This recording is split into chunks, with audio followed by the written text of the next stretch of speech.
Hi, my name is Dr. Dan Moxon. I've been working in the youth sector for about 25 years now. I'm a researcher and a youth worker specialising in youth participation. Youth participation in democratic life is so important in the current policy context. You've got to remember this is set by human rights, both the rights of children and the rights of adults over 18. It's been absolutely essential to the foundation of Europe that we protect the rights of everyone, and that includes the participation rights. In Europe at the moment, we see lots of challenges with young people not being engaged in democracy, and that's not because they're apathetic, it's because our current political systems aren't working for them. And this is why it's absolutely crucial to get young people participating and to get our systems of participation working for young people.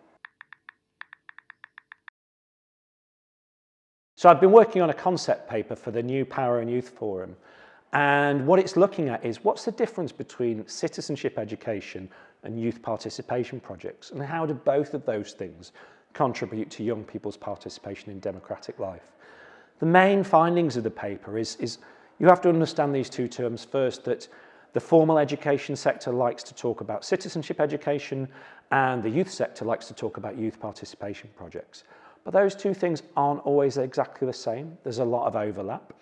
In formal education, what people tend to focus on is developing young people's competencies so that they're able to engage in democratic participation.